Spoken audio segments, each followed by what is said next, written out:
Hey guys, my name is Matimio, and today I have another episode of The Naked Gun. I kind of took a break from this series, mainly due in part because I've been consumed with other games, and the Aftermath DLC came out, so I've just been busy with that.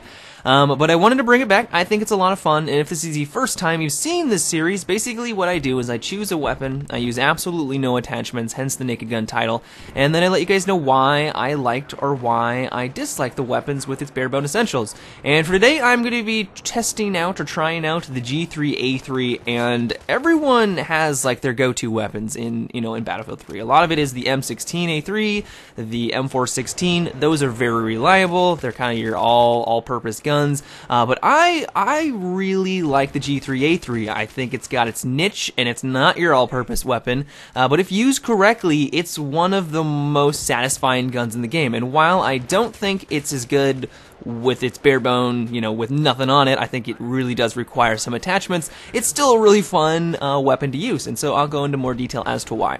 So you guys are probably already very familiar with the weapon stats on this thing. I mean, the game's been out for a really long time now. I don't want this to make this like a standard review where I go into the minute details of every single aspect of the gun, but just to kind of give you guys a brief overview, if you forgot some of the key aspects, the G3A3 has the highest damage model out of any assault rifle. It's going to do 34 damage up close and 22 damage at long range. This is really the main draw of the weapon, and if it didn't have this aspect, it would be absolutely terrible. It also has a fairly fast reload time. If you have a bolt in the chamber, it's going to only take you 2 seconds to go through the entire animation, but if you've gone through all of your rounds, it's going to take you 3.3. You're going to find more often than not that you are going through the long animation because you only do have 21 rounds in your magazine, and while it's not that difficult to manage it because your RPM is only 550, another negative aspect of the gun, it makes it a little bit easier to kind of pick and choose how many rounds you're going to be shooting downrange, and you're not going to just fly through all of them like if you were using something like the F2000 or the FAMAS. And so, while on the one hand, it's kind of too bad that it does have such a slow RPM, but on the other hand, it makes it easier to kind of pick and choose your targets and get the most out of every single shot that you do fire downrange. So the G3A3 really is your long-range weapon. It's got a great damage model, its recoil is fairly manageable, and because it's got a really low rounds per minute, you're not really going to want to use this thing for close encounter engagements. I mean, you can because of its high damage model, and if you are a good shot, you can drop someone in 2 to 3 bullets, but because of that slow rounds per minute, you have to make sure that every single one of your shots lands, because if you go against someone who's using the FAMAS or the F2000 or really any high RPM gun, they're going to have the advantage on you. I mean, they do less damage per shot, but because their RPM is so much higher, they have a lot more room for air, and if you miss one shot, it's going to mean a lot more than if they miss one shot with an F2000. So, like I said, you can use this weapon up close, and I do it all the time, but it really is meant for long-range engagements, and that's exactly how I use this weapon. And I normally use it with the Cobra sight, but if you are looking to try things and make things a little bit more interesting,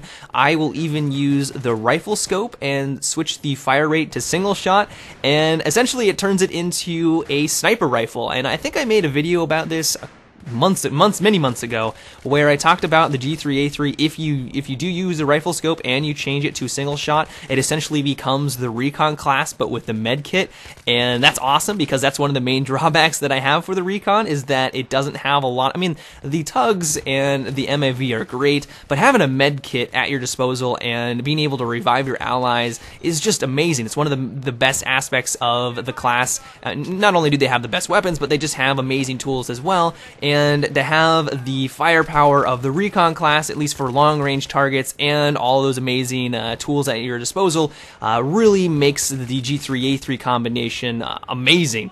But I couldn't do that in today's video, of course, because I'm not using any attachments. And while the iron sights on this thing, at first I thought they were decent because they do give you a fair amount of field of view in front of you, I kind of started to not really like them, because the further and further out the target went, I discovered that it was harder and harder to line up my shots. And maybe it's just because I didn't give it enough time. Maybe it's if I spent hundreds of kills using the iron sights, I would get more used to it. But I kind of started to just rely on the spotting mechanic and shot at the red triangles, and just to get my kills. And when I play a first-person shooter, I don't really like to shoot at triangles. I usually like to see the target and kill them normally, but with the iron sights, I felt like it was almost mandatory on the gun to use, or kind of abuse, that mechanic to get those kills at long range. I mean, if there are up close, the G3A3 I think works just fine. The iron sights are going to give you plenty of view to take out your targets. But as I said, this weapon is not meant for up close combat. It's meant for long range, and to not have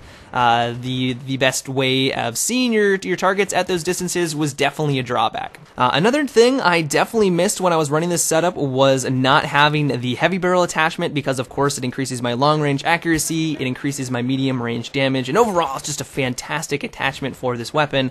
And there were a lot of times where I got into a confrontation with someone, I would take a couple of shots at them, I would assume that they would have died because I'm just so used to using the heavy barrel on this. They were at medium range, by the way. And then I would switch on over to the next target, but because I miscalculated the range and I miscalculated that I wasn't using the heavy barrel, they lived, and then I died an embarrassing death. And while I got the hang of it and it really wasn't that large of an issue after a couple of minutes of using the weapon, I still think it's one of the best attachments for the gun, and it's not really necessary by any means, but you're definitely going to want to use it, and I missed it for sure. One thing I didn't really discover by any means, but something that I really like about the weapon and something I was trying to abuse in today's video, is that when you are using it up close and when you go for a kill on someone, aim for the upper part of their chest, and then the second shot, because it does have such a substantial vertical recoil, it will bounce up and you'll get a headshot right after it. And if they are within 10 meters and you use this little trick, it usually results in a 2-shot kill. I mean, that 2 times multiplier for a headshot really comes into play for the G3A3, and I was doing this all the time. And while the downside of it, as I said before, because it does have such a low rounds per minute, you're going to need to make sure every single one of your shots counts.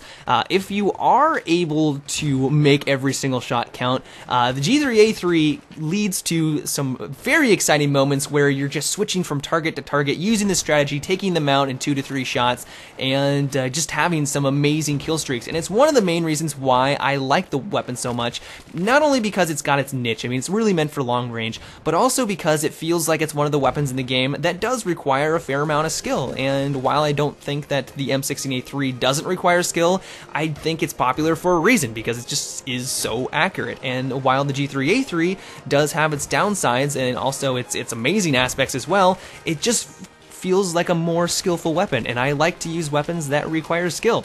But yeah, guys, that's all I really wanted to talk about in today's Naked Gun episode. I hope you enjoyed. If you did, or just want to support my channel, I always appreciate it when you give my videos a rating, and if you haven't already, subscribe for more. But until next time, guys, have a good one, and take it easy.